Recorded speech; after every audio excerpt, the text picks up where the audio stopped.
Olá, bom dia, povo de Deus, amigos, bom dia, boa tarde ou boa noite, amigos e amigas do YouTube. É sempre um prazer, é sempre uma alegria muito grande estar aqui com você. Eu não vejo a hora de chegar à quinta-feira. Sabe por quê? Porque eu quero te ver feliz. Eu quero imensamente que você esteja feliz, mas muito feliz. Eu desejo que a paz, o amor de nosso Senhor, a luz, essa linda luz, maravilha de luz que vem do Divino Espírito Santo, esteja com cada um de vocês. Eu sempre começo o dia, o programa, dizendo para que se comece o dia sempre se amando mais. E é isso mesmo. Temos que começar o nosso dia, em autoestima, com força total e com amor no coração. Começar o dia assim com o amor fervendo no nosso coração. E mostrar isso em gestos. Por exemplo, você que é casado, ou você que é casada, já dê logo um beijão na sua esposa ou no seu esposo, mas aquele beijo que demonstre que você acordou para o amor. Aquele beijo que durante todo o dia irá ficar marcado, que irá ficar frisado, sentido no rosto, ou na testa, no pescoço, não importa o lugar, mas que aquela pessoa passe o dia assim, sentindo o prazer daquele beijo, daquele gesto de quem a ama. Procure agir assim com todos os que moram na sua casa, para a sua casa ser uma casa feliz. Agradeça a Deus pela sua noite, peça para que Ele abençoe o seu dia, tenha sempre o sentimento, a atitude de solidariedade, assim, bem presente o pensamento, porque a ajuda ao próximo, ela é essencial na nossa vida. Quem pratica a solidariedade é mais feliz. Essa era a principal atividade de Jesus. E todos nós, cristãos e cristãs, somos chamados para sermos continuadores das atividades, das obras de nosso Senhor Jesus Cristo. E é com esse amor, com o coração voltado só para o bem, que iniciamos o programa Cristo em Família, o povo de Deus. Eu sou Cláudio Fernandes e hoje é quinta-feira, dia 29 de janeiro de 2015. E lá se foi janeiro de 2015. E com a alegria de sabermos que somos filhos e filhas de Deus, Deus Pai Todo-Poderoso, portanto, somos irmãos e irmãs de nosso Senhor Jesus Cristo. Com a alegria, o entusiasmo de saber que podemos contar com a luz do Divino Espírito Santo, essa luz que quer brilhar na nossa vida. Invoquemos a Santíssima Trindade cantando hoje. Celebremos com alegria, invocando a Santíssima Trindade, em nome do Pai, em nome do Filho e do Espírito Santo. Amém, amém, amém. Muito bem, meus amigos, minhas amigas, vamos celebrar com muita alegria. Vamos celebrar o nosso dia, todos os dias, enfim, a nossa semana. Vamos pedir para que Deus ajude o nosso dia. Eu dei uma enroscada aqui porque eu estou testando um sisteminha novo que eu estou montando aqui, até para ajudar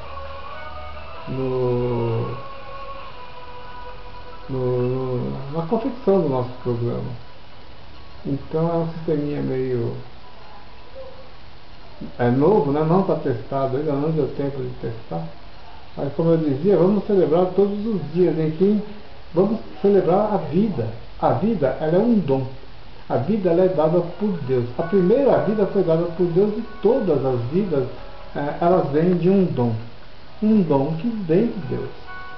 Isso é muito bem explicado lá no livro do Gênesis. O Gênesis, ele é o primeiro livro da Bíblia.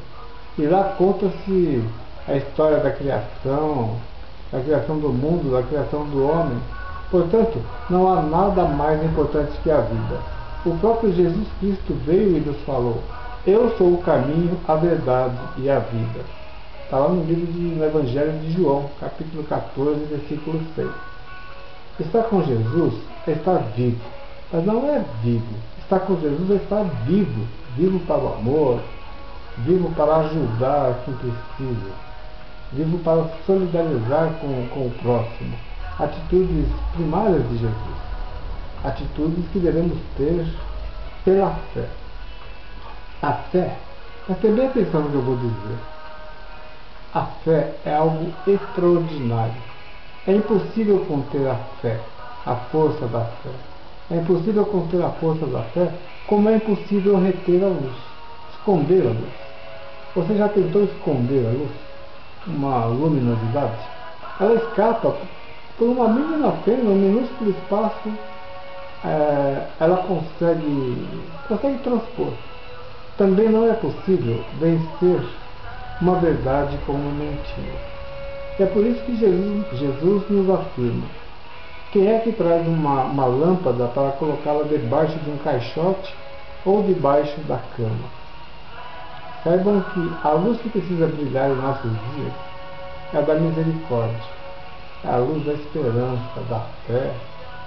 A luz que precisa brilhar nos nossos dias é a luz da paz, da solidariedade. Não podemos impedir que a luz do Senhor brilhe em nós, ou por meio de nós, porque a atenção e o zelo, o cuidado para com a palavra de nosso Senhor, nos fará felizes, nos enche de alegria, a ponto de queremos transmitir essa sensação, esse prazer, exatamente para que todos também sintam, que isso se propague, que cada um acolha essa palavra e divulgue, espalhe por toda a humanidade através da divulgação, através de testemunhos, que são histórias contadas, onde ficam caracterizadas, assim, ficam marcadas, ficam assinaladas da presença dessa luz que é nosso Senhor Jesus Cristo. A sua presença é uma luz, mas não é uma luz, uma simples luz, é uma claridade, uma luz que não pode ser contida. Quem ama, vive essa luz. A partir de hoje, nos nossos programas, vou dar uma secadinha aqui. A partir de hoje, nos nossos programas, eu vou contar histórias, testemunhos que nos mostrarão a força da fé, os resultados obtidos através da fé em nosso Senhor Jesus Cristo, na Virgem Maria, Mãe de Deus. Eu comecei a contar esses testemunhos no programa de rádio e vocês não imaginam o sucesso que foi. Creio que por serem histórias reais, as pessoas acabam se compadecendo do sofrimento alheio. São histórias de superação, de busca, de solidariedade, de trauma, de muita dor, de curas, de muitas curas, e tudo isso acontece pela força que essa palavra proporciona. A maioria desses testemunhos eles são colhidos em um grupo de sobreviventes de AVC, o qual eu faço parte. Eu até já falei isso a vocês, mas é bom sempre ir relembrando, porque o AVC é uma doença tão maligna, é uma doença tão brutal, tão sofrível, que quando a pessoa acometida sobrevive, geralmente com sequelas, ou então com algum tipo de sequela. Mas a pessoa que sobrevive, ela passa a se considerar uma pessoa vitoriosa. E o motivo disso é porque o AVC ele está entre as 3 doenças que mais matam no mundo. É difícil encontrar uma pessoa que na família não exista um caso, pelo menos um caso de AVC. Então, uma dessas pessoas montou esse grupo, onde as pessoas se encontram virtualmente para trocarem ideias, trocarem experiências no processo de recuperação, que é, entre aspas, dificílimo. No programa de hoje também eu quero falar um pouco sobre o Papa Francisco. Ele realmente é uma bênção em pessoa. ele consegue passar, ele consegue transmitir muito carisma por onde ele anda. E diante de tanta coisa ruim, de tantos desencontros aí, principalmente na família, ele lançou uma lista contendo os 10 conselhos para a felicidade. Não sei se vocês já conhecem, mas vale a pena conferir. Mas no finalzinho do programa eu vou falar sobre isso. Um outro momento muito importante no programa de hoje é o Evangelho.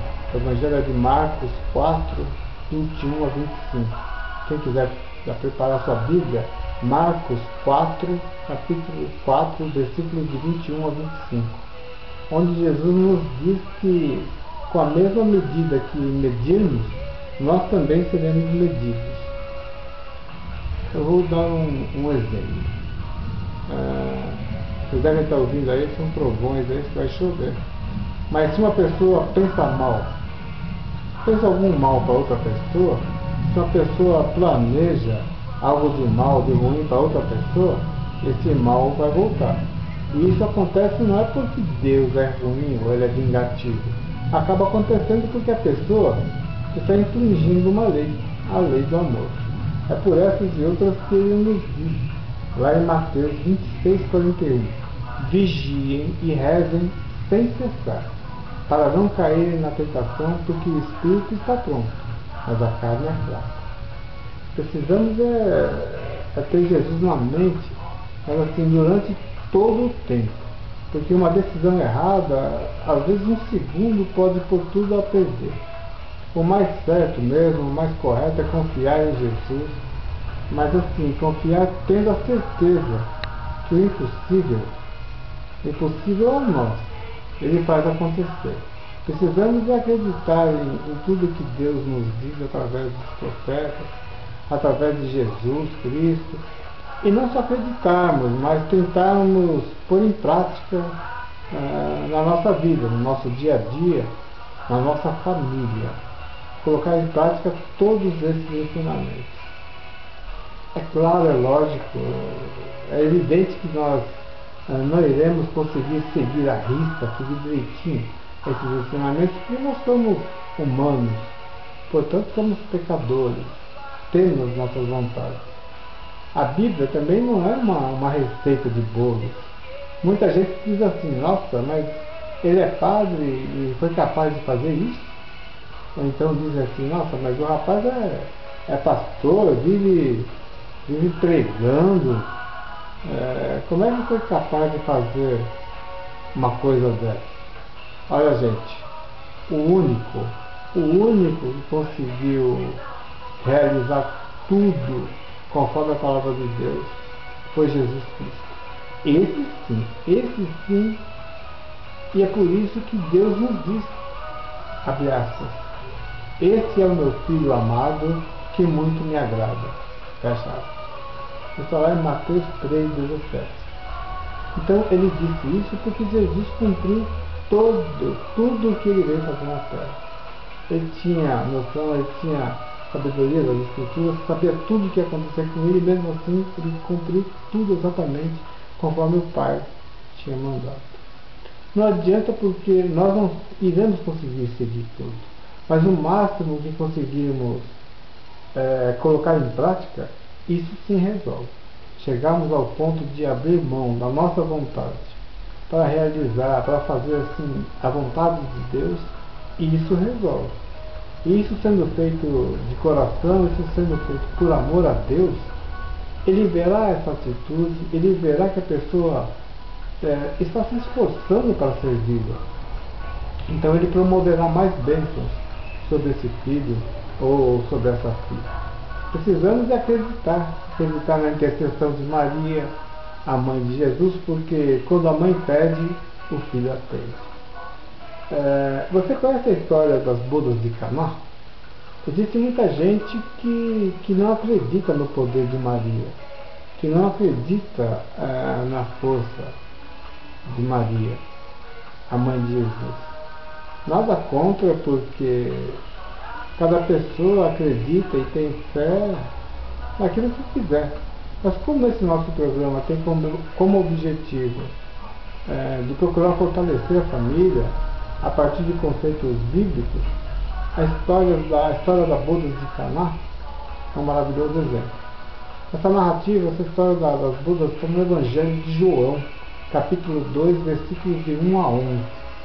Então diz que Jesus estava com seus discípulos, com sua mãe, numa festa de casamento, na qual eles foram convidados. E no meio da festa o vinho acabou. A Maria falou com Jesus: eles não têm mais vinho. Então Jesus respondeu: mulher, que existe entre nós? A minha hora não chegou.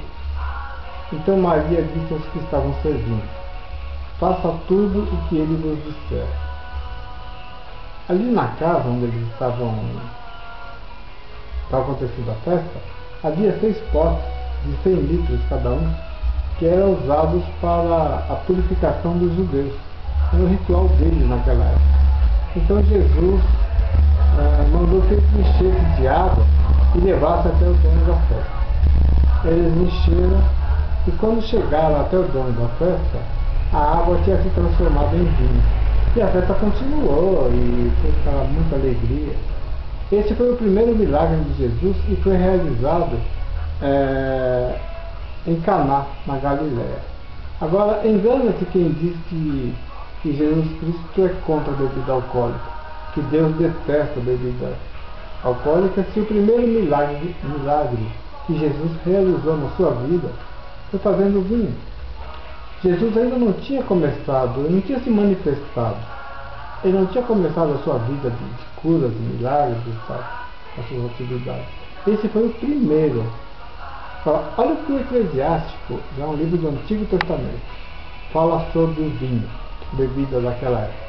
Lá no capítulo 31, versículo 27, diz assim, abre aspas: o vinho traz vida para os homens, desde que bebido com moderação. Que vida existe quando falta o vinho? Ele foi criado para alegrar as pessoas. E aí continua, fecha aspas. Então vale muito a pena conferir. Eclesiástico 31, 27. Dizendo que o vinho existe para alegrar a vida mesmo. Mas também está dizendo que ele tem que ser bebido com moderação. Nós precisamos estarmos mais cientes das coisas de Deus. Nós vamos ouvir agora o testemunho de Adriana Freitas. É uma história muito triste, uma história de muita dor, muito sofrimento. E eu partilhar com vocês aqui. Eu, quando contei essa história no programa de rádio, eu contei essa história depois de uns 10 ensaios, mais de 10 ensaios. Eu não conseguia. Eu chegava a determinada parte, eu desabava e emocionava, uma emoção muito forte. Também é o sofrimento que essa menina, que essa pessoa sofreu. Muito sofrimento, muita dor. Mas é uma história muito bonita pela pureza do coração. Gostaria que vocês ouvissem, não é tão longo não, mas eu gostaria que vocês ouvissem e a gente conversar um pouquinho depois. Abre aspas. Oi, hoje eu venho contar um pouco da minha história. Meu nome é Adriana, tenho 38 anos, moro sozinha, solteira e sem filhos. Eu morava com minha mãe, mas ela faleceu em 2009. Fiquei altamente depressiva, necessitando de acompanhamento médico. Meus irmãos nunca ligaram para mim. Muito bem, no dia 9 de 10 de 2012, eu estava bem. Fui dormir de madrugada, na madrugada já de 10 de 10. Acordei meio tonta, meia mole. Eu não sabia o que estava acontecendo. A visão meio turva. Daí tentei levantar, mas não conseguia. Meu lado direito totalmente paralisado. Mesmo assim, com muito esforço, eu consegui ir segurando em tudo que dava, na parede, arrastando a perna, o braço caído. Fui ao banheiro. Caí várias vezes, Voltei para a cama. Peguei o celular com a mão esquerda, mas eu não conseguia ligar para pedir socorro. Não sei se dormi ou desmaiei. No outro dia, 11/10, eu consegui pedir socorro para minha vizinha que mora em frente. Eu fui até ela, arrastando a perna com o braço caído e sem falar. Na mesma hora, ela e o marido me levaram ao posto 24 horas. Chegando lá, minha vizinha mandou chamar minha cunhada, e depois de muito tempo fui atendida. Eu nem sabia mais o que eu sentia. Minha cunhada entrou comigo no consultório. O médico perguntava, mas eu não conseguia falar. Eu estava muda. Minha boca não abria. Ele viu meu braço caído. Eu andava apoiada, arrastando a perna. Ele disse que era psicológico, que não era um AVC, devido ao fato de no meu prontuário constar histórico de depressão, tratamento contra a altíssima depressão pela morte da minha mãe. O médico mandou me internar no hospital psiquiátrico. Eu até tentei escrever, mas eu não conseguia. A minha mãe morreu de câncer. Foi uma história muito triste. Ela era tudo para mim, mas eu já estava bem melhor dessa doença. E o médico disse que eu voltaria a falar normal e que isso tudo era coisa da minha cabeça. O médico sugeriu à minha cunhada que me internasse no hospital psiquiátrico até eu melhorar. Dispensou ela dizendo que mandaria uma acompanhante junto comigo. Me deram uma injeção de calmante e eu dormi. O tempo foi passando e eu acordei de madrugada. Eu sabia de tudo o que estava acontecendo. Eu estava muito lúcida, embora eles não percebessem. Então fugi do hospital, arrastando a perna, o braço e o ombro caído. Não era longe de casa. Caí algumas vezes, mas eu consegui chegar. No dia seguinte, o pessoal do hospital veio em casa, já era 12/10, e me levaram ao posto 24 horas. E disseram novamente que era problema psicológico. Não quiseram me internar. Mandaram minha cunhada a providenciar uma consulta psiquiátrica para mim. Passei pelo psiquiatra que me avaliou e disse a mesma coisa, problema psicológico. E quanto à fala, diziam que ia voltar. Fizeram uma confusão na perícia médica e eu perdi o auxílio-doença. Eu fiquei desesperado. Rapidamente o dinheiro foi acabando, os alimentos também. Meus parentes, tios, tias, irmãos, sobrinhos, todos sumiram. Não sabia escrever direito, mas eu mandava mensagens e ninguém respondia. Nem me visitavam, até que chegou o dia 24/12, Natal. A noite se aproximava. Eu estava muito fraca, sem dinheiro, sem falar. Ninguém respondia minhas mensagens. Eu senti que não era nada para ninguém. Desesperada, eu não tinha nada para comer. Cortei os pulsos. Caí na cama e me acharam somente no dia 30/12. Telefonaram para alguns parentes que me recusaram, afinal eu estava sem auxílio. Minha família me julgava louca. Estavam procurando uma chácara, tipo dessas para restabelecimento psiquiátrico. Mas essa minha vizinha, inclusive, era dona da casa que eu morava. Disse não, eu não vou deixar fazer isso. Vou correr atrás do auxílio-doença dela e médicos, etc. A minha cunhada disse, a gente lava as mãos. Vamos deixar ela por sua conta. Então, ainda nessa noite, essa vizinha, algumas mulheres da igreja, vieram me deram um banho, trouxeram uma sopa bem leve, quente, trocaram a roupa de cama. Desculpa. Eu comi e dormi. Eu não sabia mais falar, mas eu entendia tudo que os outros falavam. No dia seguinte vieram alguns familiares com a ideia de me levarem a uma chácara, mas essa vizinha não deixou. Não deixou por gostar de mim. Ela ia cuidando de mim e meu peito ardia de saudades da minha família que me abandonou. Essa vizinha, perdão, Essa vizinha me levou a um médico particular que pediu uma tomografia de cérebro, mas era muito caro. O médico, vendo minha falta de condições físicas, financeiras, devolveu o dinheiro da consulta. Fez uma carta enorme e mandou entregar naquele posto 24 horas que eu havia recebido o primeiro atendimento, pois eu havia sido acometida por um AVC isquêmico. Enfim, chegou o dia da perícia. Fui aprovada, graças a Deus. Eu ia receber em 70 dias todos os atrasados. Nessa época já estávamos em março de 2013. Minha família, sabendo de tudo, não ia me ver. Meu peito ardia de saudades. Minha vizinha foi atrás de forma perdão, e demorou um mês até conseguir uma consulta de 30 minutos a cada 30 dias. Mas já era alguma coisa. Eu já conseguia falar, eu falava não, ou, sim. Estava começando a melhorar. Recebi os atrasados, não me cobraram água, os donos da casa não me cobraram água, nem luz, nem comida, só paguei os aluguéis. Comprei um notebook, ela me emprestou a internet. Depois de muito tempo fui à casa do meu irmão, pois estava com muita saudade. A casa dele é perto da minha. Eles disseram pensar que eu ia morrer. Minhas tias vieram me visitar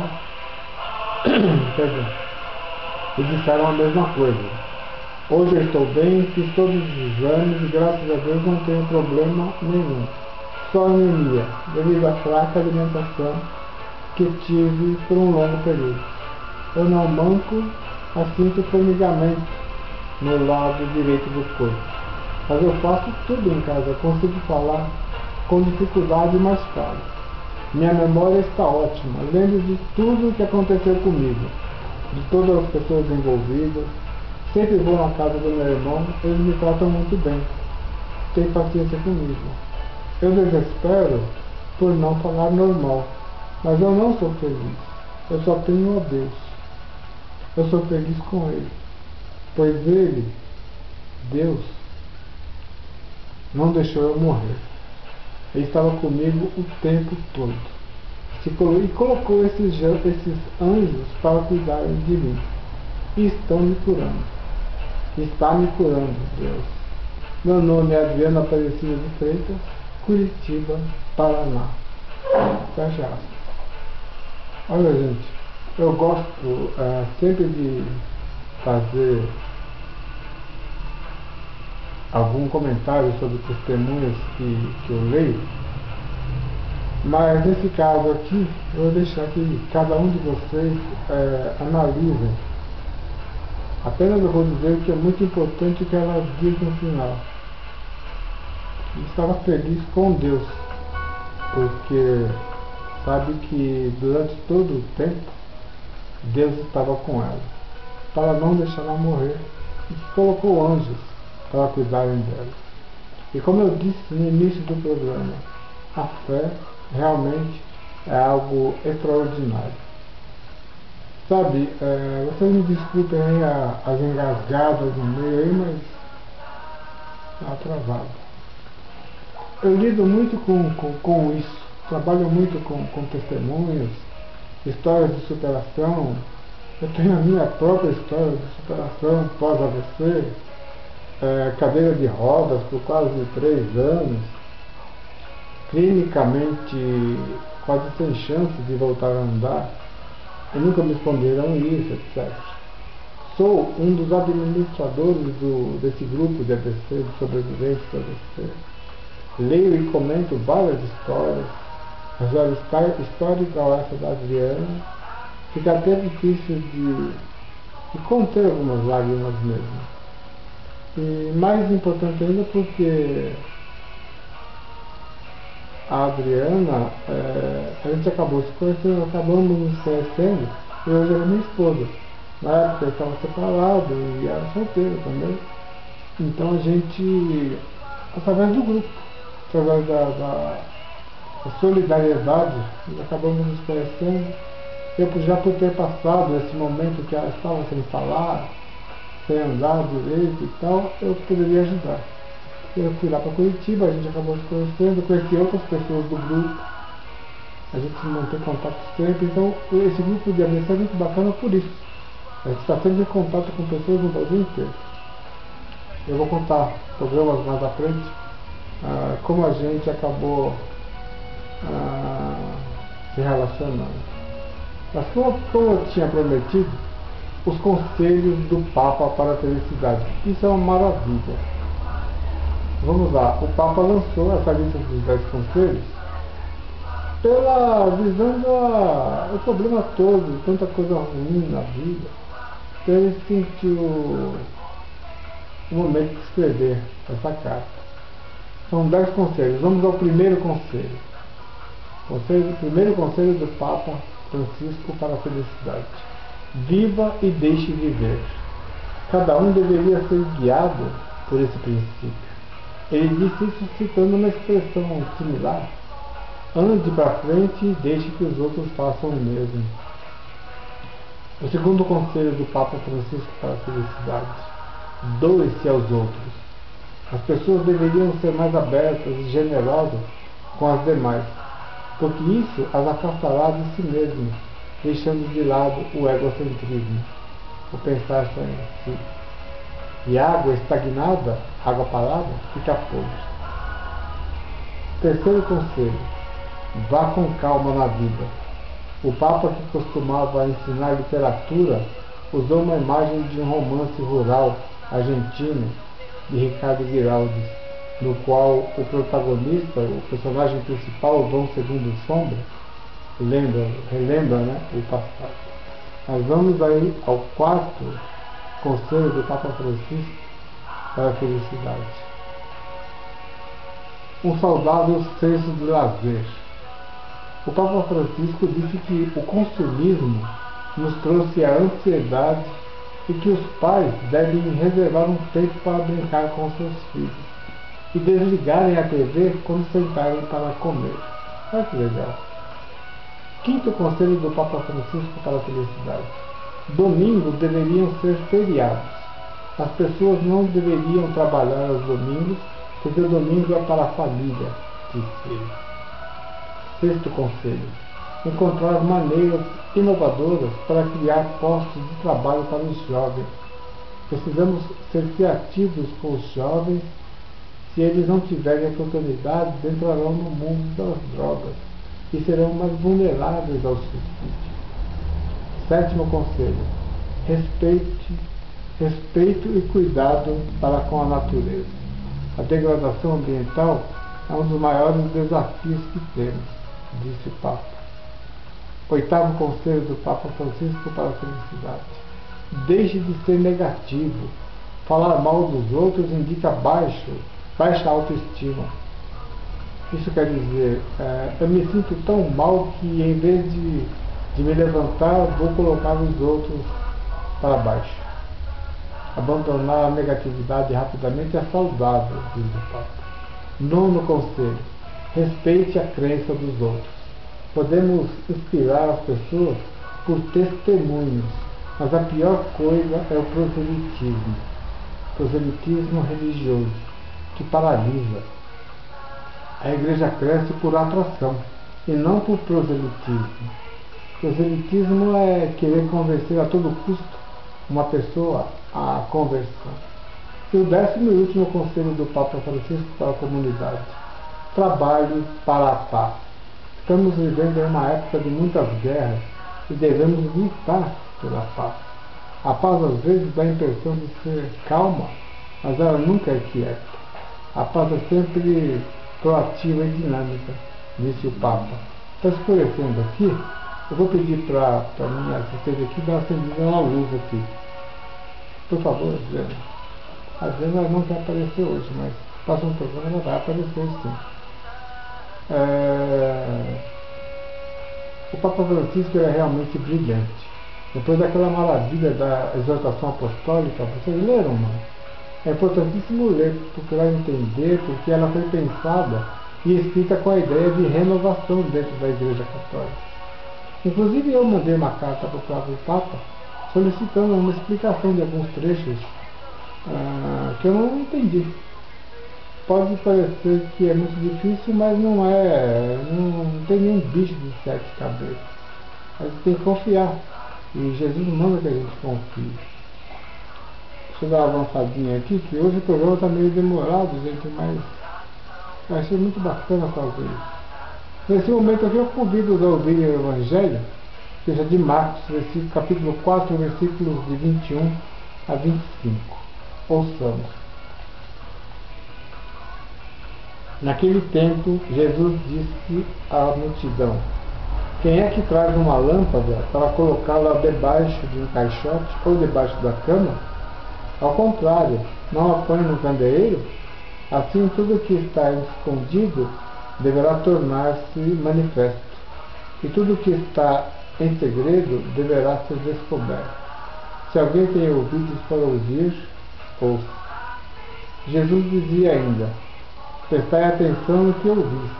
Com a mesma medida com que medirdes, também vós sereis medidos, e vos será dado ainda mais. Aos que têm alguma coisa será dado ainda mais. Do que não tem, será tirado até mesmo o que ele tem. Palavra da salvação, glória a vós, Senhor. Passamos aqui uma bem breve reflexão, bem breve mesmo, nessa parte do Evangelho, para nos conscientizar que a libertação, aquela libertação iniciada por Jesus, não era para ser abafada ou ficar escondida, mas para se tornar conhecida, para contagiar a todos e a todas. Quem acolhe a boa notícia do Evangelho, aprende a ver e agir de acordo com a visão e a ação de Jesus. E a compreensão, ela vai aumentando à medida que se age. Quem não age, perde até mesmo a pouca compreensão que tem. Muito bem, meu povo de Deus. Finalizando mais um programa, agradecendo muito a Deus por mais esta oportunidade. Olha, muitíssimo obrigado a vocês por suas colaborações, por suas visualizações. Ela vem aumentando, graças a Deus, semana a semana. Eu sempre digo, não importa somente a quantidade de visualizações. É claro que é gostoso, é prazeroso ver um enorme número, mas eu ainda prefiro a qualidade. Eu me esforço para fazer o máximo para que a palavra seja expandida, porque o objetivo é evangelizar. E outra, quem evangeliza também está sendo evangelizado. Eu vou passar o meu contato eletrônico, é claudio.piranga@hotmail.com, claudio.piranga@hotmail.com. Caso queira entrar em contato, uma sugestão de pauta ou qualquer outro assunto. No mais, até a próxima quinta-feira, se Deus assim permitir. A palavra de hoje nos propõe a tomarmos cuidado com as nossas intenções, porque aquilo que desejamos aos outros, estaremos desejando a nós mesmos. Marcos 4, 21 e 25. Então até a próxima quinta-feira. Até lá.